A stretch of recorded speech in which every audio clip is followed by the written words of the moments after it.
Bonsoir et bienvenue dans une nouvelle série d'émissions de Carême qui nous commence aujourd'hui. Et comme on nous connaît, nous commençons le temps de Carême mercredi passé avec le mercredi décembre. Carême, c'est un temps important pour nous chrétiens parce que ça permet de nous d'être nous-mêmes, d'être qui nous en relation avec bon Dieu, en relation avec nos bons frères. Aujourd'hui, nous avons l'occasion à plus en profondeur le carême et nous avons aussi qui manière, ça l'année là, nous pouvons vivre ce temps-là d'une manière un peu spéciale. Nous prenons comme invité le père Luc René Yongchuan-Yin et le père Daniel Milazar. Père Luc René, bonsoir. Bonsoir Benoît et bonsoir à tous nos auditeurs qui peuvent écouter nous et qui peuvent regarder nous à la télé ce soir. Alors, nous commençons carême depuis mercredi passé. Et première question que nous avons posée ce soir, c'est le carême pour nous chrétiens catholiques, qui ça veut dire?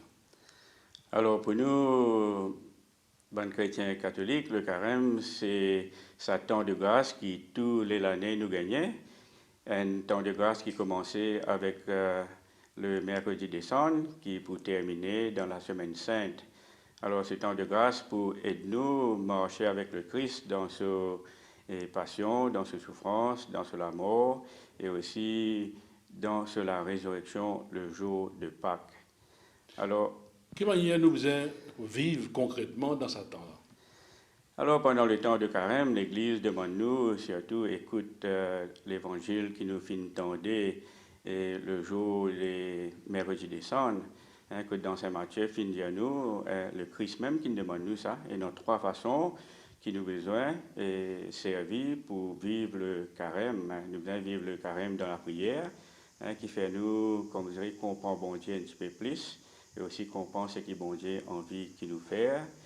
Et aussi faire nous, pendant le carême, nous besoin aussi jeûner pour nous capables de débarrasser nous de tout ce qui empêche nous pour marcher avec nous bon Dieu et aussi pour marcher avec nos prochains. Et aussi, nous besoin vivre aussi le partage.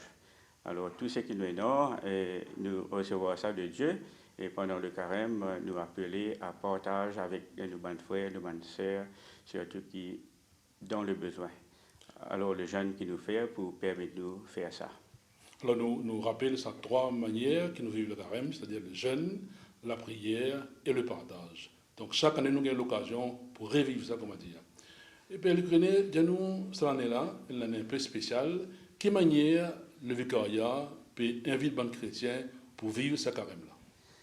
Alors, cette année-là, pendant le carême, nous prenons la grande joie pour l'ordination épiscopale de notre deuxième vicaire apostolique et notre deuxième évêque du vicariat en la personne de Monseigneur Michel Moura.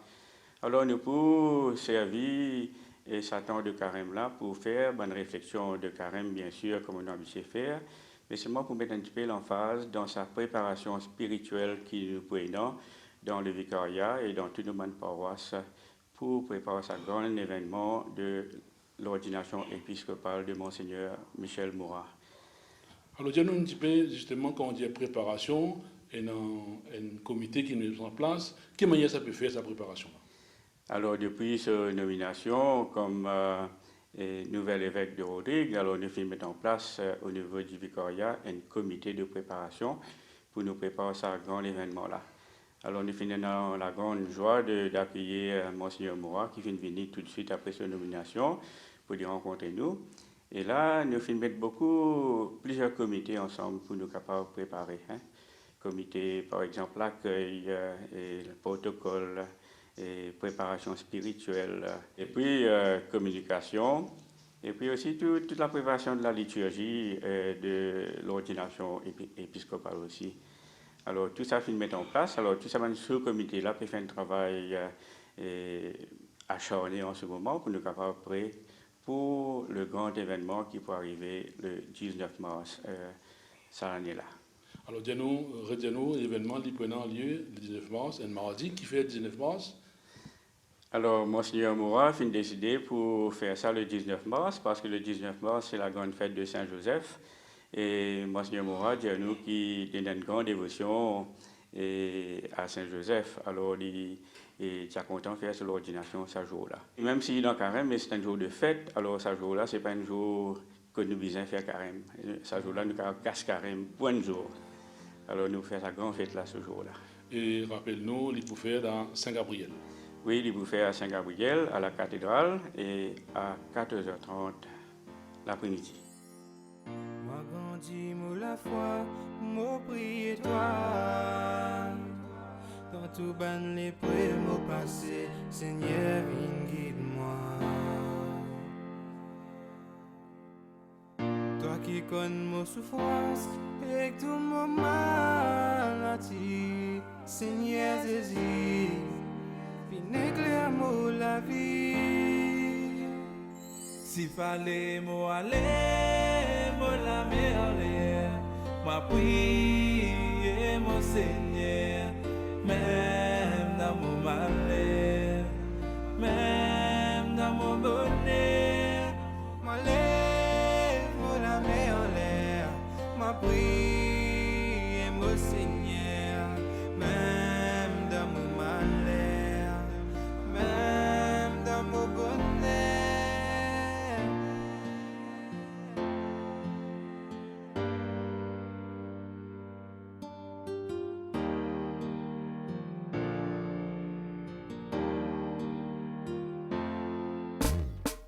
Moi grandi, moi la foi, pour moi prier toi. Dans tout banné, près mon passé, Seigneur, guide-moi. Toi qui connais mon souffrance et tout mon maladie, Seigneur Jésus, viens éclaire-moi la vie. S'il fallait moi aller, moi la merveille, moi prier mon Seigneur, même dans mon malheur, même dans mon bonheur, moi lève moi la merveille, moi prier mon Seigneur, même dans mon malheur, même dans mon bonheur.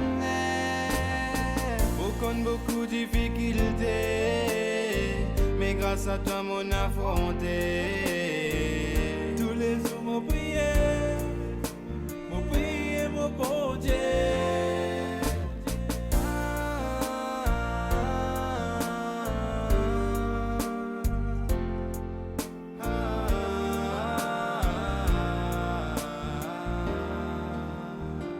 S'il fallait moi aller, moi la merveille, moi prier mon Seigneur, même dans mon malheur. Père Daniel Milazar, ou responsable, c'est un sous-comité qui occupe préparation spirituelle pour l'ordination de Monseigneur Moura. Donne un petit peu comment le travail a commencé et qu'est-ce que vous pouvez faire un peu. Alors, depuis l'annonce de l'ordination de Monseigneur Moura, alors comment le Père Lucunet Diaou, donc ils mettent sur place plusieurs sous-comités, donc dans laquelle est ce sous-comité de la préparation spirituelle. Alors, depuis ça, nous mettons au travail avec un petit groupe d'environ 12 personnes. Et donc, pour être un petit peu comment et permettre Bandimoun dans un village et vivre cet événement-là. Alors, comment chaque année, vous connaissez aussi qui est nous habitiés dans l'église à Rodrigue et organise une session de carême autour de la lettre pastorale de l'évêque ou bien d'un message que l'administrateur adresse nous. Alors cette année, et sa session de carême, il peut prendre une couleur un peu spéciale, et forcément parce qu'à cause de ça, l'événement là. Alors donc nous pouvons essayer pendant la session de carême et donc prépare une fiche comme on a habitué chaque année et pour permettre de vivre cet événement là et préparer les autres spirituellement cet événement qui peut arriver le 19 mars là. Regardez-nous, qui est le thème que nous pouvons aborder dans cette session-là? Alors, donc, nous prenons et donc trois sessions de mon village. et plus une veillée. Hein?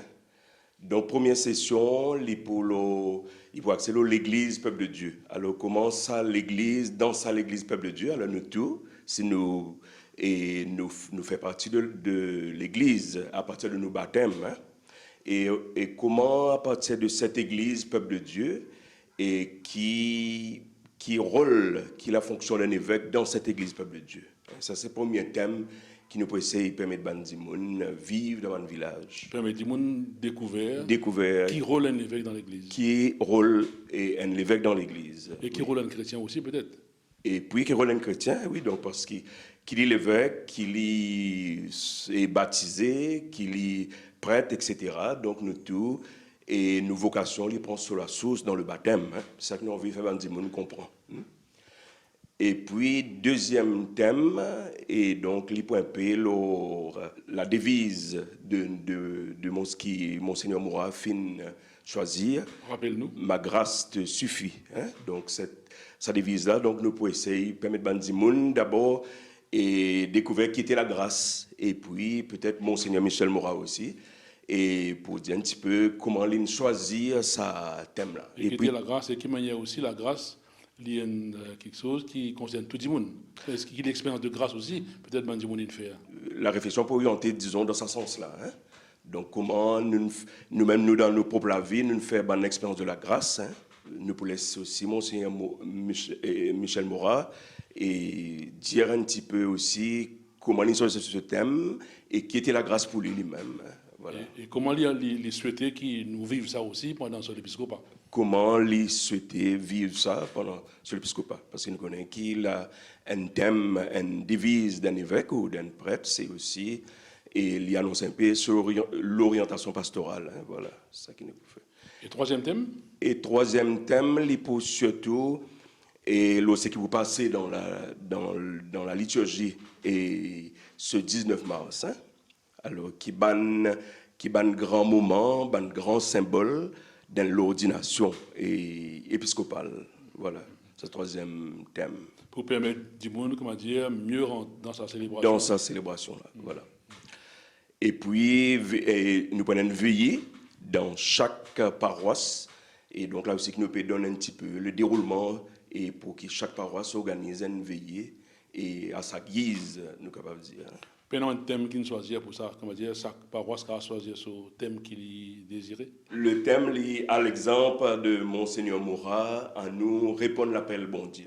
Chaque monde n'a pour guetter. Oui, comment lui répondre l'appel bon Dieu et à l'exemple de Monseigneur Moura. Père Daniel Vilazar, nous peut célébrer sa grand événement là, le 19 mars, qui, comment dire, il tombe 10 jours, une semaine avant la fête de Pâques, qui a lieu le 31 mars. Alors, comment on trouve sa bonne préparation là, sa bonne thème qu'il peut choisir là? Comment nous faire le lien avec la fête de Pâques? Vous pensez le fait même d'une l'ordination d'un nouvel évêque, et donc il y annonce et un peu c'est un signe de résurrection, hein, et du moins. Alors donc nous pouvons penser et après sa fête là, et tout de suite nous pourrons dans la semaine sainte, dans la grande semaine sainte, qui peut culminer vers la Pâque, hein, donc nous penser c'est que moi souhaiter aussi donc que chaque paroisse et après sa ordination là, il s'est guetté un petit peu comment pour orienter notre liturgie de la semaine sainte, particulièrement la liturgie de la Pâque, et donc pour qu'il nous capable faire la résurrection et dans sa même foulée là, dans sa même ligne là. Comment ça un thème qu'il peut choisir pour faire le monde préparer spirituellement pour sa grande fête là, lié aussi en lien avec sa trois vertus qui nous vivent dans le carême, c'est-à-dire le jeûne, le partage et la prière. Il n'est pas déconnecté, moi, le dire. Il n'est pas déconnecté, non, et d'autant plus qu'il y a les trois manières de vivre le carême, et ces trois manières aussi de vivre nous la vie pendant tout nous la vie chrétienne. Hein. Et donc le carême, et les un temps comme si pour permettre nous de reprendre conscience de ça et reconnecter avec ça. Hein. Oui, oui. Avec ça, l'explication que nous venons de recevoir avec le Père Daniel Vilazar, nous arrive à la fin de l'émission pour aujourd'hui. Merci pour toute l'attention. Rendez-vous semaine prochaine que nous aurons la joie pour accueillir Monseigneur Michel Moua. Au revoir et à bientôt.